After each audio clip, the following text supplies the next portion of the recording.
बृहस्पतिश्वर महादेव का स्पर्श करना, उनका अभिषेक पूजन करना और उनका स्पर्श कर कर एक बेलपत्र ब्राह्मण देवता से मांग कर लेकर आ जाना कि इन बृहस्पतिश्वर महादेव से मुझे एक बेलपत्र दे दो। तुम्हें पुखराज पहना कि नहीं पहना, हीरा रतन माणिक पहना कि नहीं पहना, वो बेलपत्र इतना चमत्कार कर देगी कि जिंदगी में कभी संपदा की कमी आएगी ही नहीं। भगवान से कहो, हे देवाधिदेव महादेव, मैं ये नहीं कहता कि मुझे रोने मत देना, क्योंकि कर्म का भोग तो मुझे भोगना पड़ेगा। देवाधिदेव महादेव से कहो, हे देवाधिदेव महादेव, मैं ये नहीं कहता कि मुझे रोने मत देना, पर इतना जरूर कहता हूं, तेरे सिवा किसी दूसरे के आगे झुकने मत देना, बस इतनी कृपा कर। मैं ये नहीं कहता कि मुझे रोने मत देना, बस तुझसे निवेदन है कि केवल तेरे दरबार के अलावा किसी दूसरी जगह पर मुझे झुकने मत देना, क्योंकि मैं जानता हूं अगर तू मुझे अपना समझता है, झुकने नहीं दे सकता तो फिर रोने भी नहीं देगा, ये मेरा विश्वास।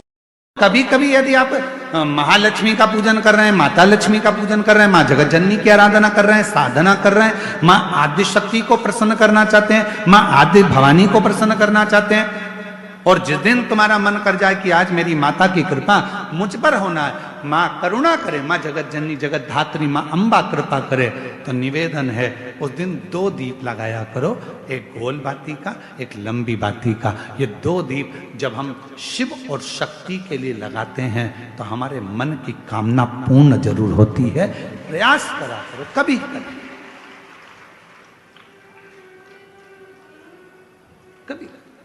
शिव महापुराण की कथा कहती है, रुद्राक्ष की माला पहनने वाला तुलसी की माला को साथ में अगर धारण करता है तो उस पर श्री हरि और हर दोनों ही कृपा करते हैं।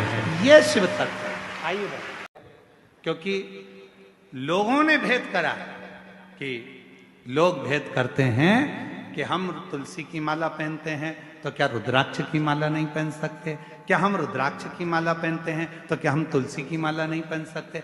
कहाँ लिखा है? रुद्राक्ष की माला पहनने वाला तुलसी की माला को साथ में अगर धारण करता है तो उस पर श्री हरि और हर दोनों ही कृपा करते हैं। ये शिव बहुत कुछ करा पर आपको यश नहीं मिल रहा, तो बेलपत्री के पेड़ के नीचे हल्दी का शिवलिंग का निर्माण करो। हल्दी पिसी हुई हल्दी का शिवलिंग का निर्माण करो, उसका पूजन कर कर घी का दिया लगाकर भगवान शंकर की वही हल्दी का शिवलिंग का तिलक अपने हृदय पर चाहे पुरुष हो चाहे स्त्री हो, अपने हृदय पर कंठ के पास उस तिलक को लगाएं और बाबा का विसर्जन उसी बेलपत्री के पेड़ के नीचे जल डालकर कर दें। महाराज यश मिलना प्रारंभ हो जाता है। केवल ये यश के लिए ही नहीं होता, इसका एक क्रम और है। मान लो आप किसी मीटिंग में बैठे हो, किसी अच्छी जगह पर बैठे हो, किसी कंपनी के इंटरव्यू में बैठे हुए हो, कोई कंपनी आपके कॉलेज में आई है और आप उसमें सिलेक्ट नहीं हो रहे, तो उसके लिए भी ये कार्य पूर्ण है हमारा, उसके लिए।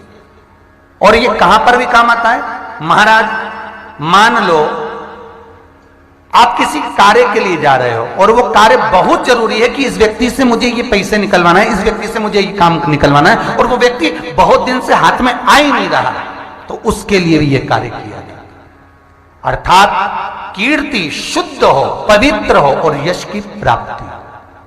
शिव के अवतार, दत्त के अवतार श्री स्वामी समर्थ हैं, शिव जी के अवतार, दत्त के अवतार श्री गजानन महाराज भी हैं, दोनों।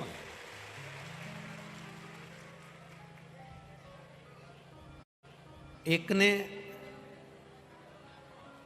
श्री स्वामी समर्थ जी ने मिर्ची को खाकर भी भगवत भजन कर कर परमात्मा की शरणागति प्राप्त करी है। गजानंद महाराज ने झूठी पत्तल में से चावल का दाना उठाकर भगवत भजन कर कर अपनी जिंदगी का आनंद पाया।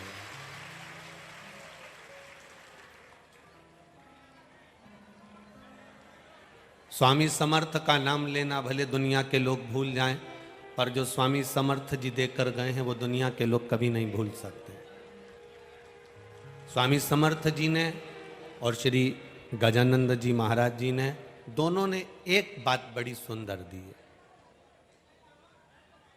श्री स्वामी समर्थ जी ने मिर्ची को खाकर भगवत भजन किया। आज भी महाराष्ट्र के लोग भोजन की थाली में सब कुछ भूल जाते हैं पर ठेसा नहीं भूलते हैं।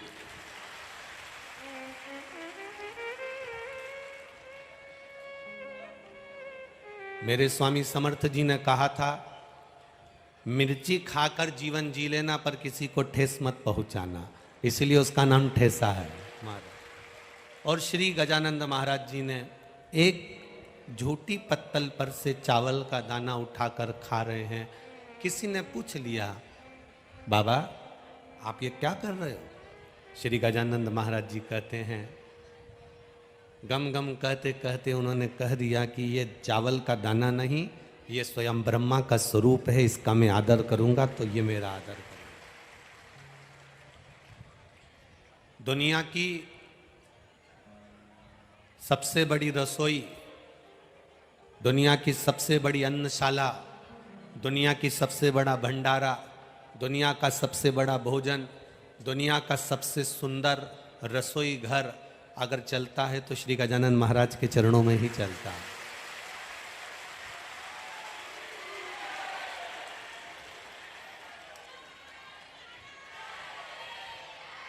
उसकी शरणागति, उसके चरणों का रस तत्व, उन्होंने गजानंद महाराज ने अपने भक्तों से एक ही बात कही कि मैं भले ना हूँ इस पृथ्वी पर, मैं भले ना रहूँ इस भूमि पर, समाधि लीन हो जाऊंगा, पर जिस पत्तल पर मैंने झूठा चावल का दाना खाया है उस अन्न को मैं अमृत बनाकर जाऊंगा, जो यहाँ पाएगा वो सब रोग से मुक्त हो जाएगा। वो अमृत तत्व संत की वाणी, गुरु की वाणी दे जाती है।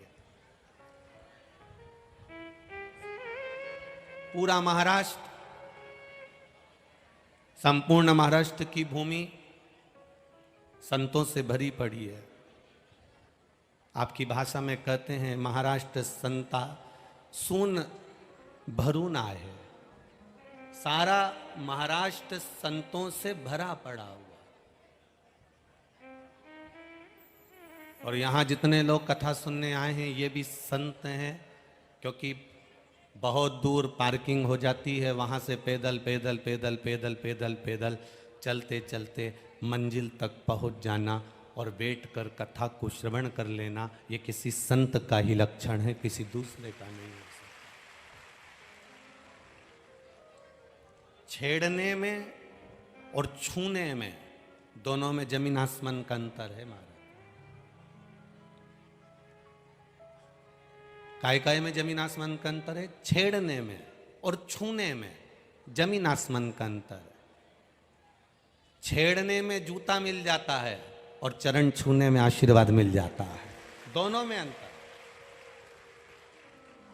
किसी को आपने छेड़ दिया, किसी को आपने अपशब्द कह दिया, किसी को आपने ताना दे दिया, किसी को अपशब्द कहा, किसी को कुछ कह दिया, तो कोई आपको मार सकता है, कोई आपको अपशब्द कह सकता है, कोई आपको ताना दे सकता है, कोई आपको गाली दे सकता है। पर जो मार्कंडे बाबा जैसा नियम बनाकर चलता है कि चरणों को प्रणाम करना है, चरणों में झुककर नमन करना है, दंडवत करना है, प्रणाम कर कर चलना है, जिसने अपनी जिंदगी में चरण को छूना सीख लिया, जिसने झुकना सीख लिया, जिसने प्रणाम करना सीख लिया, माता पिता गुरुजन को, घर के बुजुर्ग जन को, घर के बड़ों को जिसने चरण छूना प्रणाम करना प्रारंभ कर दिया, फिर उसके सिर पर कोई टोपी है ना है, उसके सिर पर कोई ताज है ना है, उसके सिर पर कोई मुकुट है ना है, पर जो माता पिता गुरु और घर के बुजुर्गों का आशीर्वाद लेकर सिर पर हाथ रगवा कर जो चलता है, समझ लो उसके ऊपर दुनिया का सबसे बड़ा ताज होता है, सबसे बड़ा मुकुट होता है। भगवत भजन की ओर आपकी जागरूकता हो, भजन की ओर आपकी एकाग्रता हो, भजन की ओर आपकी दृढ़ता हो, उसमें जो सुख का अनुभव होगा उसमें एक आनंद ही आनंद होगा। श्री स्वामी समर्थ जी ने, शेगांव के श्री गजानंद बाबा जी ने अपनी बात को एक सहजता में कहा, एक सहज विषय में कहा। श्री गजानंद महाराज जी कहते हैं कि एक अन्न का दाना भी उस परमात्मा ने दिया है तो कुछ हमारा एक भक्ति का कोई फल प्रकट हुआ होगा, कोई भक्ति का एक बीज स्फुटित हुआ होगा, कोई भक्ति का एक बीज प्रकट हुआ होगा। इसलिए ये पावन अन्न भी हमको भोजन के लिए प्राप्त हुआ है। गजानन महाराज जी ने एक बात बड़ी सुंदर की, स्वामी समर्थ जी ने अपने जीवन में एक बात बड़ी अच्छी की, भजन और भोजन का मजा, भजन और भोजन का आनंद आपकी युवान अवस्था के अंतर्गत है। आपकी जैसी अवस्था है, शिव महापुराण की कथा कहती है, जिस अवस्था में आप अभी हैं, बचपन अवस्था है, आपकी जवानी अवस्था है, आपकी अधेड़ी है अवस्था में है, आप बुढ़ापी अवस्था में हैं, आप जिस अवस्था में हैं, उस अवस्था के अंतर्गत आप भजन का भी आनंद ले सकते हैं और भोजन का भी आनंद ले सकते हैं। उस अवस्था के अंतर्गत आप परमात्मा के गुणगान का भी आनंद ले सकते हैं और भोजन का भी ले सकते हैं। युवान अवस्था रहे तो उसका मतलब ये नहीं है कि हम उसको व्यर्थ गंवा दें। बचपन मिला, जवानी मिली, हम उसे व्यर्थ गंवा दें, ये श्रेष्ठता नहीं है हमारी अवस्था के अनुसार। हम बचपन हैं तो अवस्था के अनुसार भजन भी हमारा बलवान होना चाहिए। हमारी युवानी अवस्था है, जवानी अवस्था में है, हमारे भजन का बल और बड़ा होना चाहिए। अवस्था के अनुसार हमारे भजन के बल को हमें बढ़ाना। मां जानकी जी ने एक चिड़िया को कैद में रखा था तो मां जानकी जी को कैद में रहना पड़ा। राम जी ने छुपकर बाली को बाण मारा था, वही बाली ने छुपकर कृष्ण अवतार में भगवान कृष्ण को बाण मारा। कर्म का वो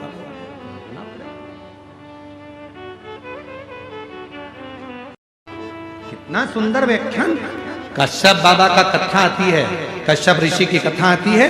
कश्यप बाबा स्वयं एक यज्ञ की रचना करे और उस यज्ञ की रचना करने में कश्यप बाबा को गौ माता की जरूरत पड़ी कि गाय लाओ, यज्ञशाला में बांधना है। कश्यप ऋषि गाय लेने के लिए वरुण देवता के पास चले गए। वरुण जी गाय चाहिए।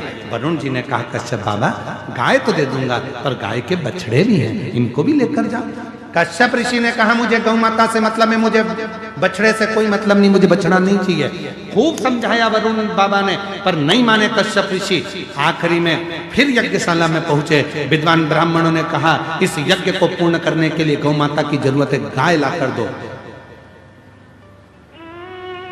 कश्यप ऋषि गए, आधी रात को वरुण जी की गौशाला में जाकर गौ माता को खोल कर लेकर आ गए।